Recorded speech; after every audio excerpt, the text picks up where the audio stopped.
दक्षिण भारत के जंगल में सुबह की रोशनी पड़ी। एक सुनहरा तोता पेड़ पर बैठा मीठा सा फल खा रहा था। फल की मिठास देख तोते से रहा नहीं गया और वह बोल पड़ा, अरे वाह, ये फल कितना मीठा है। मैं अपने बच्चों के लिए भी ये फल ले जाऊंगी। ये सोचती हुई वो बहुत खुश हो रही थी। तभी वहाँ पर एक सुंदर सी कोयल आ जाती है। दोस्त, ये क्या, तुम अकेले ही सारा फल खाए जा रही हो? हाँ बरली, फल बहुत मीठा है, इसलिए खाती ही जा रही हूँ। और सुनाओ, तुम कैसी हो और तुम्हारे बच्चे कैसे हैं? मेरे बच्चे अच्छे हैं और दोनों दिन भर खेला करते हैं। शाम को घोंसले पर आ जाते हैं। और सुनाओ, तुम्हारे बच्चे कैसे हैं? तुम्हारे भी तो दोनों बेटे हैं। भगवान की दया है, वो दोनों भी बहुत अच्छे हैं। इस तरह दोनों बातें कर रही थी। तभी वहाँ टुनी चिड़िया आ जाती है। चिड़िया बोलती है, अरे तुम दोनों यहाँ पर, वो भी एक साथ। कैसे हो तुम दोनों? आजकल देखते ही नहीं। टुनी चिड़िया को देख वो दोनों बहुत खुश हो रही थी। टुनी, तुम्हारी बेटी और शरारती बेटा कैसा है? सुना है तुम्हारा बेटा और बेटी बहुत झगड़ते हैं। अगर ऐसा ही चला तो वो दिन दूर नहीं जब तुम्हें अकेला रहना पड़ेगा। और वैसे भी तुम्हारा पति भी बीमार रहता है।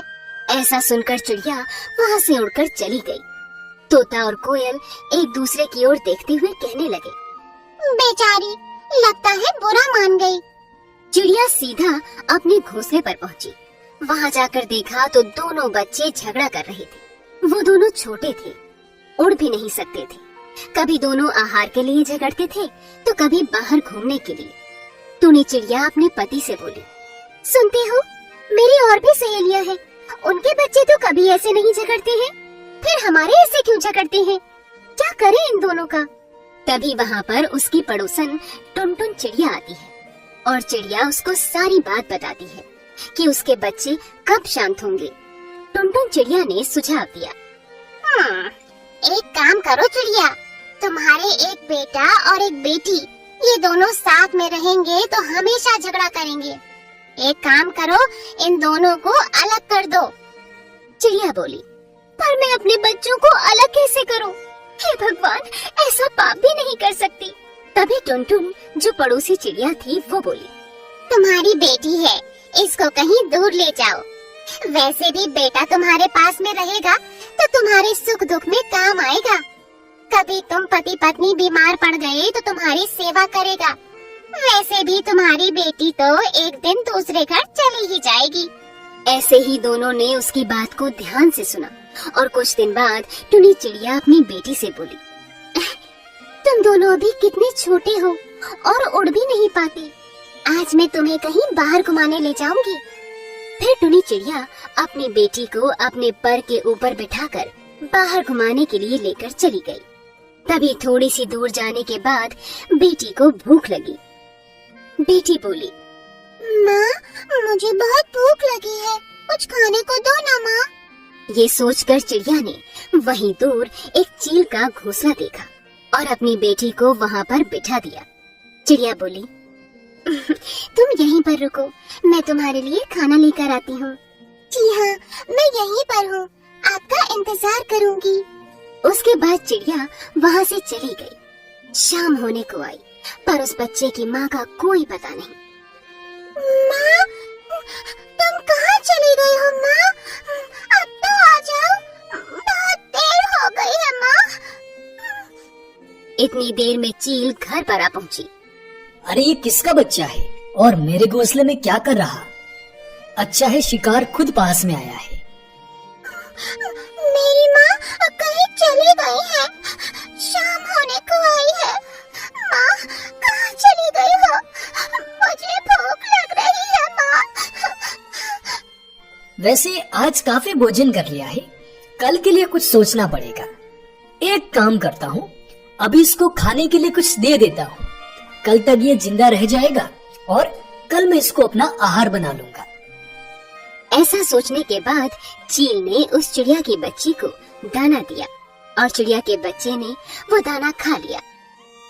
रात को चिड़िया की बेटी बहुत रोई अगले दिन सुबह चील की तबीयत बहुत खराब हो गई। उससे उड़ा तक नहीं जा रहा था।